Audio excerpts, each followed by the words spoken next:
মোৰ বিয়া মোৰ মা দেউতাই অজয়ৰ লগত ঠিক কৰিছিল আৰু মোৰ বিয়া ঠিক হোৱাৰ পাছত মা দেউতাৰ মুখত শান্তিৰ ভাৱ স্পষ্ট হৈ উঠিছিল যে আমাৰ ছোৱালীজনীৰ বিয়া এখন ভাল ঘৰত হ'বলৈ গৈ আছে। অজয়ে যেতিয়া মোক প্ৰথমবাৰ চাবলৈ আহিছিল, আমি ইজনে আনজনৰ ফালে চাই মিচিকিয়াই হাঁহিছিলোঁ। ইয়াৰ পাছৰ পৰাই আমি এখন সুন্দৰ পৃথিৱীৰ সপোন দেখিবলৈ লৈছিলোঁ। মই এখন প্ৰাইভেট স্কুলৰ শিক্ষয়িত্ৰী আছিলোঁ আৰু মোৰ দেউতা এজন ইঞ্জিনিয়াৰ। দেউতাৰ চিনাকি ঠিকাদাৰ এজনৰ ল'ৰা অজয় আছিল। অজয় এটা মাল্টিনেশ্যনেল কোম্পানীত চাকৰি কৰিছিল। মই আৰু অজয় যেতিয়া কথা পাতিবলৈ লৈছিলোঁ, তেতিয়া গম পাইছিলোঁ যে আমাৰ চিন্তাধাৰাৰ যথেষ্ট মিল আছে। সেয়েহে আমি দুয়োজনে বিয়াৰ কাৰণে সন্মতি দিছিলোঁ আৰু আঙুঠি পিন্ধোৱা পৰ্বৰ পৰাই আমাৰ সম্পৰ্কই সামাজিক স্বীকৃতি লাভ কৰিছিল। কোম্পানীৰ কিবা কামত অজয় 6 মাহৰ কাৰণে বিদেশলৈ যাব লগা হৈছিল বাবে বিয়াৰ তাৰিখ 6 মাহৰ পাছত ঠিক কৰা হৈছিল। মোক কাম শেষ হোৱাৰ পাছত উভতি অহাৰ প্ৰতিজ্ঞা কৰি সি বিদেশলৈ গৈছিল। অজয় যোৱাৰ সময়ত মই তাৰ ৰুমালখন ৰাখিছিলোঁ আৰু কৈছিলোঁ, ৰুমালখনত তোমাৰ গোন্ধ আছে। এইখন মোৰ ওচৰত থাকিলে তুমি থকা যেন অনুভৱ হ'ব। এদিনাখন মই ছাদৰ ওপৰত খোজকাঢ়ি আছিলোঁ আৰু প্ৰত্যেক দিনাৰ দৰে অজয়ৰ লগত কথা পাতি আছিলোঁ।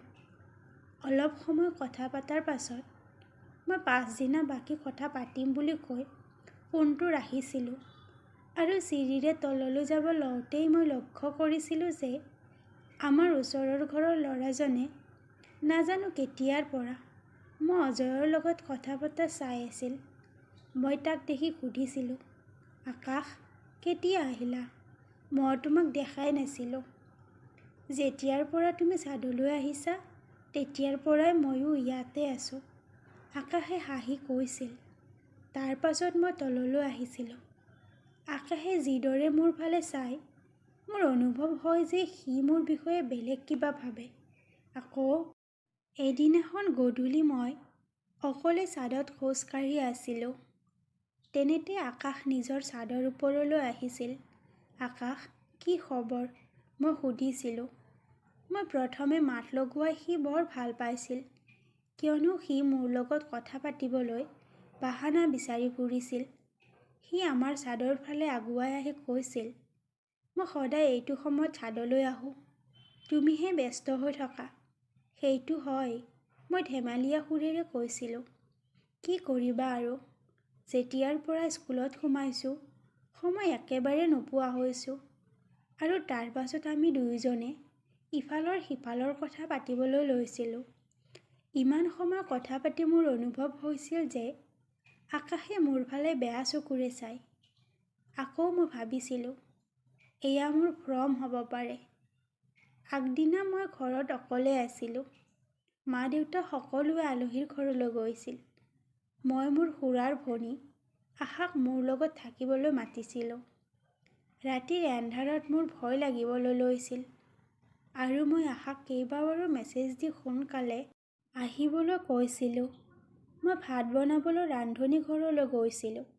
তেনেতেই মোৰ মনত পৰিছিল যে মই ছাদৰ পৰা কাপোৰ আনিবলৈ পাহৰি গৈছোঁ আৰু লগে লগে মই কাপোৰ আনিবলৈ ছাদলৈ গৈছিলোঁ।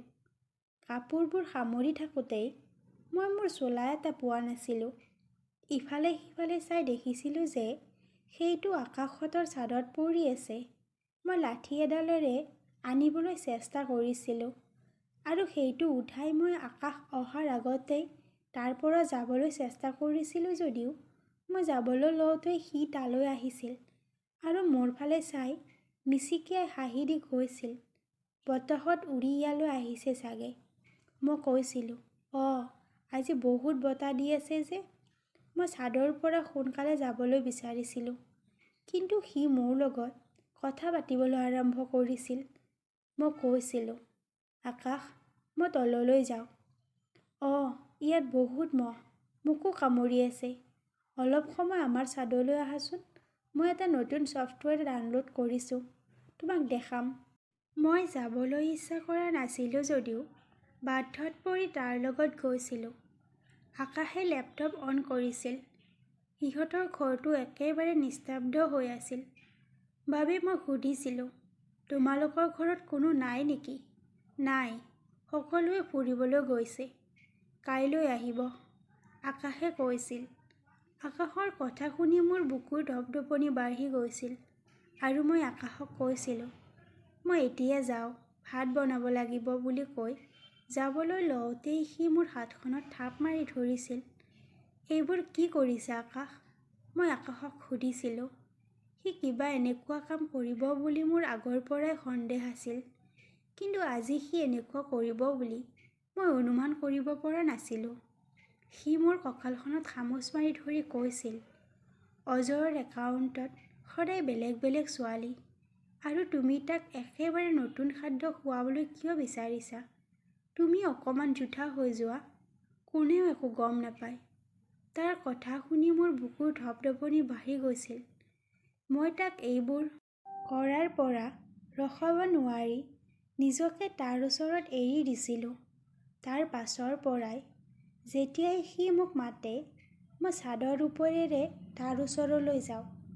এদিনাখন মোৰ জীৱনলৈ ধুমুহা নামি আহিছিল, যিদিনা মই গম পাইছিলোঁ মই গৰ্ভৱতী। মা-দেউতাই যেতিয়া এইবোৰ গম পাইছিল, হতভম্ব হৈ উঠিছিল আৰু ঘৰত বহুত অশান্তিৰ সৃষ্টি হৈছিল আৰু মোক গৰ্ভপাত কৰাই অজয় অহাৰ লগে লগে মোক বিয়া দি বিদায় দিছিল। অজয়ৰ লগত বিয়াৰ পাছত মই সন্তোষ লাভ কৰিছিলোঁ, কাৰণ তেতিয়াৰ পৰা মই আকাশৰ ওচৰলৈ যাব লগা হোৱা নাছিল। লাহে লাহে আমাৰ বিয়াৰ 3 বছৰ পাৰ হৈছিল, কিন্তু মই এতিয়ালৈকে গৰ্ভৱতী হোৱা নাছিলোঁ। আমি দুয়োজনে ডক্তৰক দেখাইছিলোঁ। অজয়ৰ কোনো অসুবিধা নাছিল, কিন্তু মোৰ ৰিপৰ্ট দিয়াৰ সময়ত ডক্তৰজনে আমাক দুয়োজনকে ভিতৰলৈ মাতিছিল আৰু কৈছিল, যদি আপোনালোকক সন্তান লাগে, তেনেহ'লে প্ৰথম সন্তানটোক কিয় গৰ্ভপাত কৰাইছা? গৰ্ভপাত কৰাটো সৰু কথা নহয়। যদি অভিজ্ঞ ডক্তৰৰ ওচৰত কৰা নহয়, তেনেহ'লে পাছলৈ বহুত অসুবিধা আহে। আপোনাৰ পত্নীৰ লগতো ঠিক তেনেকুৱাই হৈছে। ডক্তৰৰ কথা শুনি অজয় আচৰিত হৈছিল আৰু মোৰ এনেকুৱা লাগিছিল যে কোনোবাই মুখ খুলি অজয়ৰ ওচৰত মোৰ ভিতৰভাগ দেখাই দিছে। অজয়ে মোৰ ফালে সন্দেহৰ চকুৰে চাইছিল আৰু মই মনে মনে ডক্তৰৰ কথা শুনি আছিলোঁ। ডক্তৰৰ ওচৰৰ পৰা আহি অজয়ে বিচনাখনত বহিছিল। এতিয়ালৈকে মই অজয়ৰ পৰা নিস্বাৰ্থ মৰম পাই তেখেতলৈ বহুত সন্মান উপজিছিল আৰু মই তেখেতৰ ভৰিত ধৰি কান্দি কান্দি সকলোবোৰ সঁচা কথা কৈছিলোঁ। তাৰ পাছত অজয়ে তাৰ পৰা উঠি আন এটা ৰুমলৈ গৈছিল। এই সকলোবোৰ মোৰ কাৰণেই হৈছিল বাবে অলপ সময়ৰ পাছত মই অজয়ৰ ওচৰলৈ গৈ কান্ধত হাত থৈছিলোঁ। তেখেতে তলমুৱা কৰি কিবা কৈ নিজৰ চকু পানী ধৰি ৰাখিছিল আৰু মোৰ ফালে চাই, আৰু তুমি আনৰ কথা শুনি নিজকে বোকাৰ মাজলৈ ঠেলি দিছা। তুমি এইটো নাভাবিবা যে মই তোমাক কথা শুনাই আছোঁ, কিন্তু সঁচা ক'বলৈ গ'লে পতি-পত্নীৰ সম্পৰ্ক কেৱল দৈহিক নহয়, মনৰো হয়। দেহৰ মিলন কৰি মনটো দূৰত ৰখা সকলোৰে বাবে সম্ভৱ নহয়। যদি তোমাৰ দৈহিক সুখৰ লগতে মনটো মোৰ লগত আছে, তেনেহ'লে মোৰ মনৰ দুৱাৰ সদায় তোমাৰ কাৰণে খোলা আছে। নহ'লে তোমাৰ আধৰুৱা মৰম মোক প্ৰয়োজন নাই। সিদ্ধান্ত তোমাৰ হাতত। যদি তুমি মোৰ পৰা কেতিয়াবা অলপ হ'লেও মৰম পাইছা, তোমাক সেই মৰমৰ শপত, আৰু মোক মিছা নক'বা। অজয়ৰ কথা শুনি মই তাৰ পৰা মোৰ ৰুমলৈ আহিছিলোঁ। মোৰ সন্মুখত অজয়ৰ লগত কটোৱা ৰাতিবোৰ আহিবলৈ লৈছিল। গোটেই ৰাতি মই এইবোৰ ভাবি আছিলোঁ। ৰাতিপুৱা সোনকালে উঠি কাপোৰ পেকিং কৰি অজয়ৰ ওচৰলৈ গৈছিলোঁ আৰু গৈ অজয়ক সাৱটি ধৰি কপালত চুমা খাই কৈছিলোঁ, মোক ক্ষমা কৰি দিবা অজয়, মই তোমাৰ যোগ্য নহয়। মই যাবলৈ ওলালোঁ। তুমি তোমাৰ নতুন জীৱনৰ আৰম্ভণি কৰা, আৰু তোমাক কথা দিছোঁ, তোমাক কেতিয়াও বদনাম নকৰোঁ। মই মোৰ চকু পানী খুব কষ্টেৰে ধৰি ৰাখি সোনকালে তাৰ পৰা আঁতৰি আহিছিলোঁ। প্ৰিয় ভিউৱাৰ্ছসকল, মোৰ কাহিনীবিলাক কেনেকুৱা লাগে জনাবলৈ নাপাহৰিব। আৰু অনুগ্ৰহ কৰি মোৰ চেনেলটো ছাবস্ক্ৰাইব কৰি ভিডিঅ'টোত এটা লাইক কৰি দিব।